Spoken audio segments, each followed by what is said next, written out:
Thanks for coming. Well, we're super excited, obviously, at SpaceX to announce that some of the details around the Falcon Heavy rocket, which is our large rocket development, really large rocket development. This is something we've alluded to in the past, but I've only just recently completed the design and have been able to increase the thrust and payload capability of the rocket considerably over our previous estimations. With Falcon Heavy, we'll be able to put basically well over 100,000 pounds into orbit. In fact, it's looking like at least on the order of 117,000 pounds, maybe even above 120,000 pounds, depending upon what the final performance numbers look like. This is a rocket of truly huge scale. As we mentioned in the press release, this is the 117,000 pounds is more than a fully loaded Boeing 737 with 136 passengers, luggage, and fuel in orbit. So that is really humongous. It's more payload capability than any vehicle in history apart from the Saturn V, and so opens up a range of possibilities for government and commercial customers that simply aren't present with the current lifting capacity. If you compare our lifting capacity to, say, the Space Shuttle or the Delta IV Heavy, which are the two most capable vehicles in the world today, we're more than twice the payload capability of those vehicles. Although the Space Shuttle is obviously retiring this year, I think this is something that America can be really proud of, the fact that there's actually going to be a vehicle with twice the capability of the Space Shuttle that's going to be ready to launch at the end of next year. The initial launch will take place from Vandenberg Air Force Base in California, where we have Space Launch Complex 4. But shortly thereafter, we expect to be launching from Cape Canaveral as well. So we will certainly have that capability on both coasts. And we expect to be launching Falcon Heavy a lot, actually. Whereas Falcon 9 can address about half the market, Falcon Heavy can address the other half of the market, which is the largest government and commercial satellites, as I mentioned, as well as opening up new market opportunities for satellites and spacecraft that simply cannot be carried to space by the currently available rockets. So I'd expect to see potentially new opportunities arising because of Falcon Heavy. Also, from a cost standpoint, which is critically important in space, because costs have been steadily rising, launch costs have been steadily rising over the years. Falcon Heavy represents a huge economic advantage. Falcon Heavy costs about a third as much per flight as a Delta IV Heavy, but carries twice as much payload to orbit. So it's effectively a six-fold improvement in the cost per pound to orbit. In fact, Falcon Heavy sets a new world record for the cost per pound to orbit of around about $1,000. So that's a pretty huge leap in capability. Yeah, let's show the video.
So in addition to representing a new world record in cost per pound to orbit, the Falcon 9 is also designed to meet the NASA human rating standards. So, for example, it is designed to handle with structural safety margins that are 40% above the actual flight loads that it expects to encounter, as opposed to the normal satellite launches, which are designed to only 25% above the flight loads. It also has engine out capability, so you can lose multiple engines on the vehicle and still complete the mission. It has cross-feed between the cores, which is the first time any rocket has been able to cross-feed propellant between the cores. And a triple redundant avionics. And all of this is such that it can launch people if need be, and do so safely. Also, it has so much capability, so much more capability than any other vehicle that I think we can start to realistically contemplate missions like a Mars sample return, which requires a tremendous amount of lift capability, because you've got to send a lander to Mars that still has enough propellant to return to Earth. If you try to do a mission like that with a smaller vehicle, you have to do several launches and either do orbital rendezvous or do some sort of much more complex mission. Whereas with Falcon Heavy, you could potentially do it with a single flight. Yeah, I think that's. Let me turn it over to questions. Seth Warrenson, Associated Press. Hi. Since you mentioned it, how much weight could you take? How much mass can you take to Mars or to a lunar orbit? And in terms of what more has to be done to make this, well, you're saying it's designed to meet human rating standards. What more has to be done to make this NASA acceptable to NASA and to others, and for commercial customers to be human rating? Sure. So the payload to Mars would be about a quarter of its payload to LEO. So we're talking about perhaps something like 30,000 pounds to trans-Mars injection. And to the moon? To the moon, it'll be about maybe 30 to 35% of that. So it's sort of maybe 35,000 pounds. And so what more to make this, as you said, right, to make this more acceptable for human rating, and are you looking at using this? Is this efficient to be used for space tourism or other human rated things, or is that more fall to the regular Falcon? I mean, where does this fall in this? Sure. Well, the Falcon 9 is suitable for transporting people to low Earth orbit, like to the space station and back. But Falcon 9 doesn't quite have the lifting power to go beyond the space station, whereas Falcon Heavy could go really much further than low Earth orbit. Falcon Heavy is about half the lifting capability of a Saturn V. So in principle, you could do another mission to the moon just by doing 2 launches of a Falcon Heavy. Perhaps one that delivered the return vehicle to the surface of the moon and one that delivered the lander to the surface of the moon. As far as we're designing, as far as human standards are concerned, Falcon 9 is designed to, Falcon Heavy and Falcon 9, I should say, are designed to meet all of the published NASA human rating standards. So it would only be if there's some unpublished standard or some new standard that's adopted that it would not be in compliance. So do you, I guess that comes back to, do you plan to launch, how soon, do you plan to launch people on Falcon Heavy compared to, I know Falcon 9 is only a few years. Yeah, Falcon 9, we always said would be about 3 years from when we receive NASA funding to conduct a demonstration. And the gating factor on that is actually not the rocket, but the launch escape system on the spacecraft. So Falcon Heavy would be, really capable of launching people. I think as soon as we've proven it out with a few launches, really, there's no changes that we are aware of that we would make to Falcon Heavy that would be required to launch people. there may be changes to the spacecraft that it carries, but not to the launch vehicle itself. Or if they are, they're very minor. So yeah, it certainly opens up a wide range of possibilities, such as returning to the moon, and conceivably even going to Mars, although it would require probably twice as many launches as a moon mission. Frank Gordon with Aviation Week. Two questions. On your engine upgrade, is this the same upgrade that you're doing to meet the SES requirement for commercial satellites? Yes. Okay. And can you elaborate a little bit on that? And then also, who is your first, or what is your first payload? Sure. So we have an upgrade in the works for our Merlin engine, going from 95,000 pounds of sea level thrust to 140,000 pounds of sea level thrust. So it's a pretty substantial upgrade. And we're also making some design improvements to improve the manufacturability so we can go to a high rate of engine production. We're anticipating, if launch demand ends up being like we think it is, we'll have a production rate of about 400 booster engines a year, which I think would be more engines than the rest of world production combined. As it is, we're already more than the rest of U.S. production combined, although that's not saying much, unfortunately. Your first payload? We do not have, we're expecting to do an initial demonstration flight of Falcon Heavy that doesn't have a primary customer, although that could change. It'll probably have some smaller secondary satellites on board.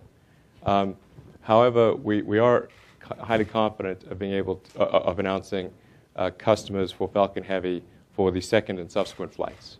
And we're in late-stage discussions with both government and commercial customers in that regard. Are you looking at a Snelda-type device, something that can launch more than one satellite at a time, given the capacity to lift? Yeah. Well, we actually, even on Falcon 9, have been launching secondary satellites. We launched some secondary satellites on the last flight of Falcon 9. With the upcoming flight of Falcon 9, the first one that's going to the space station, that will carry a couple of Orbcomm satellites. So with most missions, we expect to be launching secondary satellites. It's not always with the same dispenser, although that would make it a lot more convenient. But I think there's likely that most of our flights will carry secondary satellites.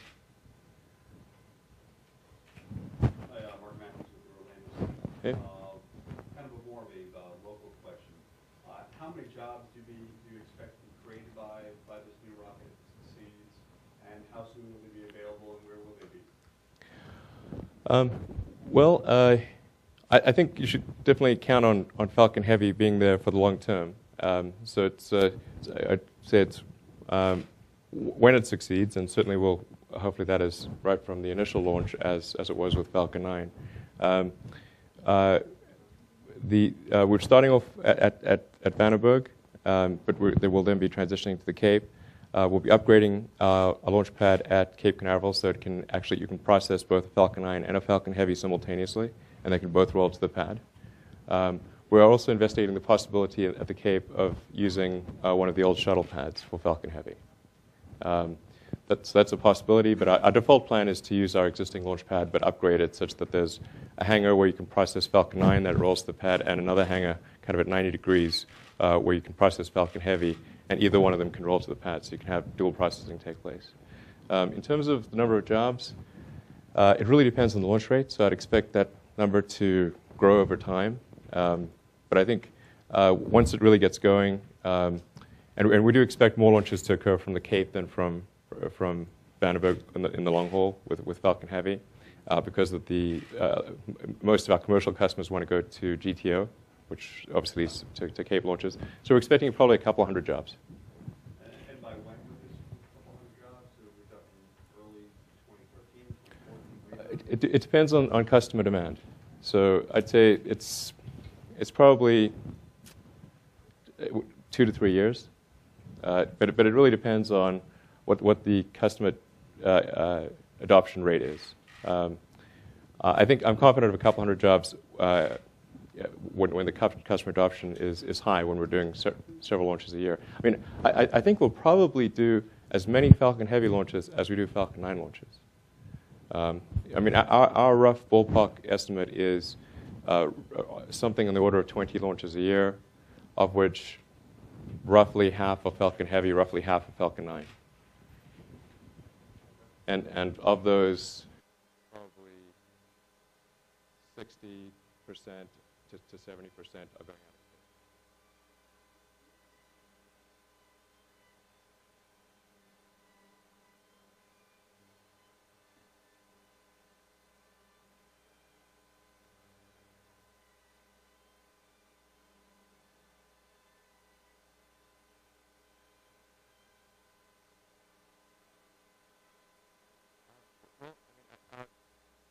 I think there's a lot of wishful thinking on the part of our competitors that our prices must really be higher, but they are not. In fact, I think we're unique in the launch business in publishing our prices on our website, whereas other launch providers sort of treat it like a rug bazaar. It's sort of they'll charge you what they think you can afford. We believe in sort of everyday low prices.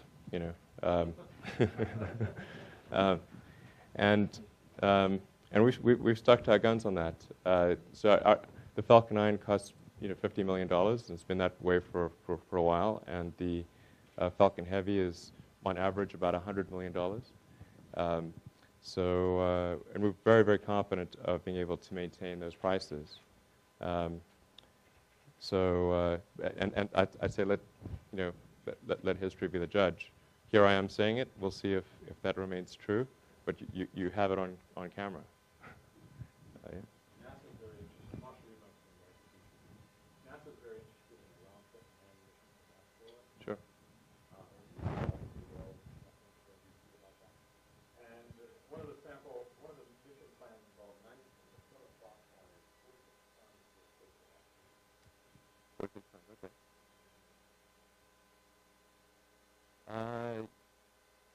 So escape velocity is zero. That's a zero C3, or is that what's meant by escape velocity?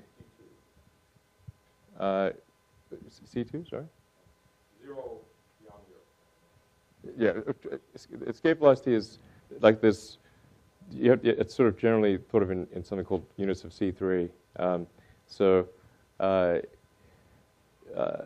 Well, let's see. We could do. Probably in the order of, I think with it's a bit of a stretch, but you might be able to do it with 2 Falcon Heavies. Kind of depends on what kind of velocity you're really looking for, and whether the spacecraft that you're launching has some delta V capability. I mean, that's just how they spec the mission. Right. Well, let me put it this way. I'm confident you could do such a mission with 2 Falcon Heavies. It's actually easy to get to the moon. Oh, if it's easy to get to the moon, yeah. I mean, if you had a sort of a small enough spacecraft, you could conceivably do it with 1 Falcon Heavy. It kind of depends on how big of a spacecraft and how many people you want to send. But I think you could slim it down to just do it on 1 Falcon Heavy. It's pretty bare bones. It's 2 people. Much of that is for provision, food. Okay. They say 46 tons. I wouldn't count on getting it less than that. I'm sure you could do it with 2 Falcon Heavy launches. If your spacecraft had a little bit of propellant on board, which presumably it does because it's got to get back from the asteroid too, then I think you could do it with 2 Falcon Heavy launches.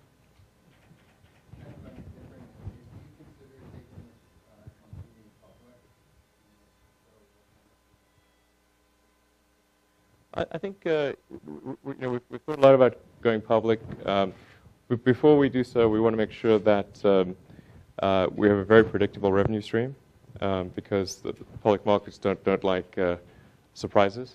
But I think that there's a decent chance we'll look at going public towards the end of next year. Not saying we will, but it's a possibility.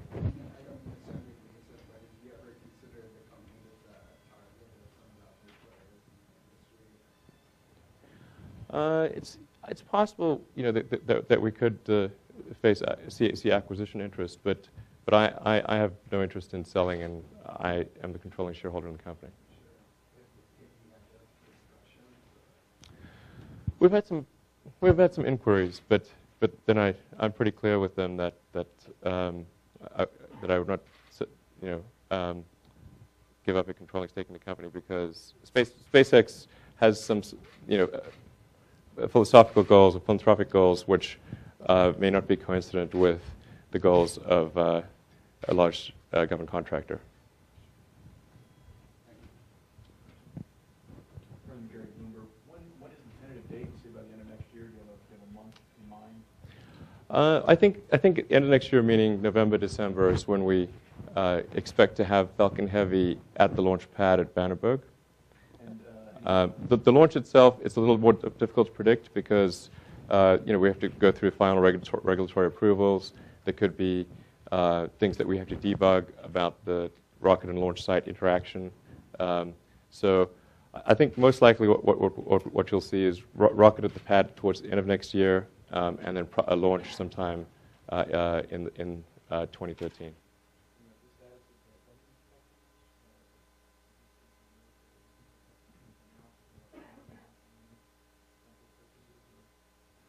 Well, I don't want to speak for specific customers, but I can say that there is strong interest from both the U.S. government and large commercial operators in Falcon Heavy, and that we are at an advanced stage of discussions with both.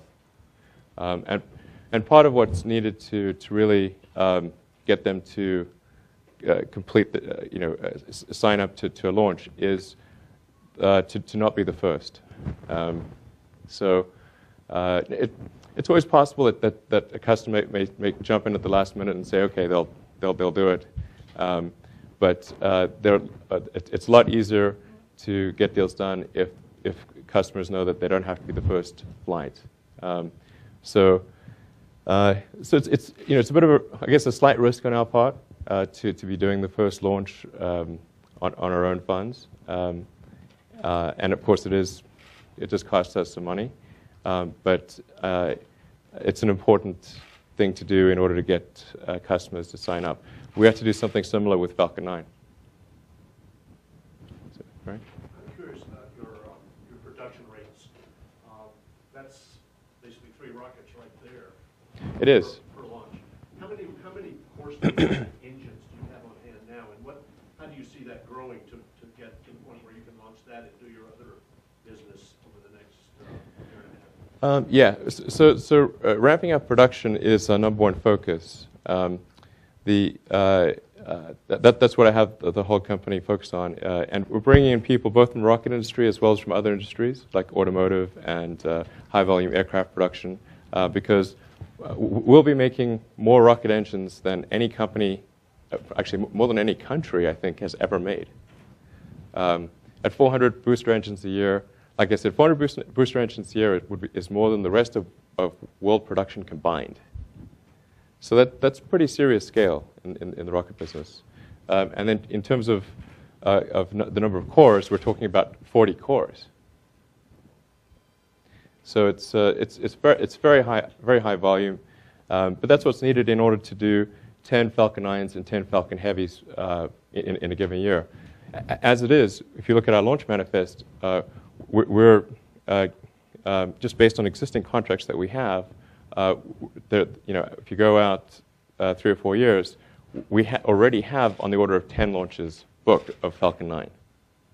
So, and we've only done 2 Falcon 9 launches, and we're only just putting a stake in the ground with Falcon Heavy. So, 20 launches a year is not a crazy number at all. We expect that to occur without any miracles, and so we must make sure that we are building our production capability and our launch capability to meet that demand. Just 2 follow-ups. One, what's your starting point now in terms of those 2 types of hardware, cores and engines? And what's the job impact up there in California of ramping up the production? Sure. So right now, our engine production rate is around 50 to 60 a year. That's what we can do with the Merlin 1C. The Merlin 1D, in addition to being a thrust upgrade and some performance upgrade, is really designed for manufacturability as well. And it's helpful that I have experience from the automotive world as well, And because in automotive, 400 engines a year is nothing. So there are a lot of techniques that the car industry has developed to be able to do high volume production, but also be very reliable and consistent in doing so. I'm very confident that with the Merlin 1D design, we'll be able to build 400 engines a year, or frankly, even 600 or 700 engines a year if we need to. And then the same with the cores.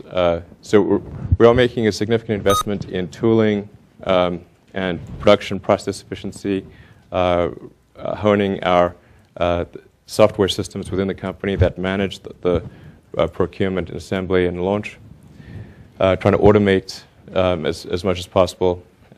Nonetheless, we are expecting to hire a lot more people. And I mean, last year we grew quite dramatically, over 50% employee count growth last year. We went from 800 to 1,200 in 2010.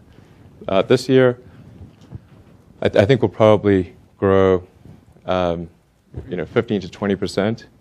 And I'm actually intentionally slowing growth down a little bit just because I want to make sure we're building the company on the right foundation.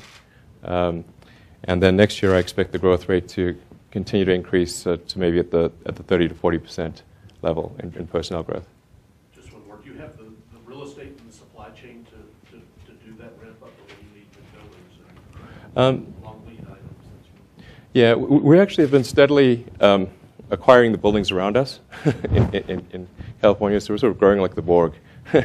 There's actually almost all the buildings around us have been acquired, and that's increased our capacity in California by about 50% in terms of real estate.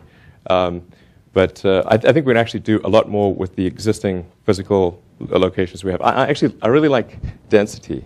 I like a beehive of activity and people fairly close together. I think it creates a much better esprit de corps. And then you may have seen the announcement that in Texas we more than doubled the size of our rocket development facility in Texas, which is where we do development and acceptance testing of the rocket engines and stages.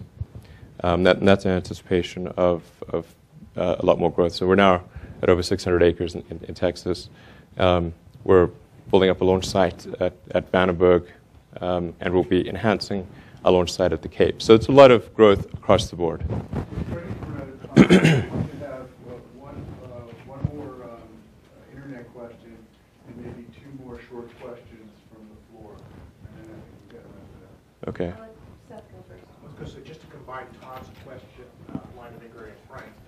We've heard of the $1,000 per pound orbit. It's the mythical number, right? It is a mythical number. I mean, That's not so mythical anymore. So how much? I mean, it was sold on the space shuttle on volume. Right. They were going to do it on volume. Right. And it sounds like that's part here. If you do not launch 10 Falcon Heavies a year, if you are only launching 1 or 2 a year, will you still be at the 1,000 pounds to orbit, or is that only predicated on volume? Good question. I think we'd need to launch maybe on the order of 4 per year to maintain those cost numbers. But I'm very confident that we'll be able to do that. That is, I think, not a tall order. And I think it's going to be a lot closer to 10 than 4. Also, because of the commonality between Falcon 9 and Falcon Heavy, we're able to spread the overhead across both vehicles. Because really, Falcon Heavy is essentially the upgraded Falcon 9 with 2 additional first stages of side boosters. So that it's able to use the same tooling, be made on the same line, and I think therefore significantly improves the probability of holding to our cost numbers on Falcon Heavy. But I mean, you're hearing it from me directly. It's being recorded that we will stick to those prices and not go above them, except for inflation and stuff like that. So in current year dollars, we will stick to what we've said. Just a quick question. Would you describe for our listeners exactly what you're going to be doing in this first mission? You're achieving what you're doing. Right. So the first mission is really a demonstration flight. It's there to prove that Falcon Heavy will work, that it will deliver the payload that we say it can. And we don't have a primary customer for it, but we're likely to have several smaller secondary satellites on board that will do a variety of things. And if we get lucky, maybe there'll be a big satellite at the last minute that wants to buy the flight at a reduced price. Okay. So. Miriam? And last question from Andrea Klotz. She asks, is the Dragon going to be capable of going beyond low Earth orbit? Yes. Well, Dragon is capable of re-entering from even Mars velocities, so lunar velocities, Mars velocities. It's a very capable vehicle, and is not limited to simply low Earth orbit operations. Can I be a little late for the next one, or what's the? I want to make sure I give. I know I've got to give a talk to a bunch of foreign policy guys actually for lunch, but I can probably arrive a little later in the lunch than yeah. So let me see. I'll try to answer as many questions as I can. At the back. Mel Greenfield Boyce with NPR. So could you lay out a scenario for us where you could use a Dragon and Falcon Heavy to do a lunar mission? It's certainly possible to do a lunar flyby mission with Falcon Heavy and Dragon, so that where you sort of send a Dragon spacecraft on a loop around the backside of the moon. In order to land on the moon, there would need to be a propulsive landing system developed, which we do not currently have planned. It's certainly something we could potentially do, but there's no question that with Falcon Heavy and Dragon, you could do a really cool mission, which would be a lunar flyby. So you could go past the back of the moon. You could even go a little further than they went in Apollo, which that'd be kind of cool, I think. I have one more question on pricing. Mike Leach with Air and Space. A few weeks ago, Jim Mazur was addressing a group of journalists down the street at United Technologies, and he had very positive things to say about SpaceX, but he was talking about how expensive it was to get to orbit. And he said, I used to work at SpaceX, and It's true. He said they've doubled their prices since 2002. Is that true? And if it's true, no, I don't think so. True, is that what would he point to? He didn't elaborate. Well, first of all, in 2002, we didn't even have any pricing because I only started the company in basically July of 2002. I mean, we didn't even know what rocket we were making in 2002. So it's not possible to have doubled from question mark. And I think if you look at the pricing for Falcon 9, ever since we rolled out the final specifications for Falcon 9, we've kept our pricing consistent at around the $50 million level. So I think we've been very, very solid in keeping our prices steady, and we do not expect to make price increases in the future except for inflation-related adjustments. In fact, over time, we really want to reduce the cost per pound to orbit because that is the fundamental gating factor that prevents humanity from becoming a true spacefaring civilization. It is just far too expensive to do space travel in the past, and so in order for us to have for the country to have and for humanity to have an exciting future in space, it is critical that we are constantly improving the cost per pound to orbit. And with Falcon Heavy, we're demonstrating that we are. Falcon Heavy is a significant improvement over Falcon 9 in the cost per pound to orbit, and it's right around the not so mythical anymore $1,000 per pound capability. And as we improve the performance of Falcon Heavy over time, we want to get it below 1,000 pounds. Yeah. Do you have plans for something after this? Yeah. Well, we have an idea for a super heavy lift capability that would be sort of on the order of 150 metric tons to orbit, so about 3 times the capability of Falcon Heavy. And that's something that we're working. Bigger than a 7.5. That's 50% bigger than a Saturn V. Yeah. That's something that we're iterating with on NASA right now. NASA issued an RFP for design ideas on a Super Heavy. We were one of the companies that NASA awarded. It's a small contract of $300,000, but we're exploring with NASA how to do a 150 metric ton to orbit capability, but complete that development rapidly, and with an end result which is well under $1,000 per pound to orbit. The trade masters are agitating, so is there one final question in here? Go ahead. Mira Palermo from FMU Services, and I wonder if you are confident that you could be the ones that replace the shuttle, and what would it mean for your company after all these shuttles? Well, we're already slated to replace the shuttle as far as cargo transport to and from the space station, which is the main function of the space shuttle. Most of what the shuttle does is carry cargo to and from the space station. And of course, it carries astronauts as well. If things go as we hope, in about 3 years, we'll be launching astronauts to the space station.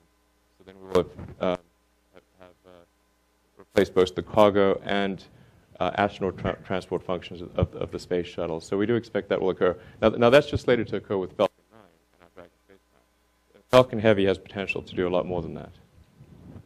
In honor of our online... Right, let's do one. Final Yeah. online, and then Mike Copeland from the Waco Tribune Herald asks, what kind of work are we going to do in Texas with Falcon Heavy? Sure. Well, Texas is where we do all of our engine development and stage testing. As I mentioned a moment ago, we've more than doubled the size of our property in Texas to now 600 acres.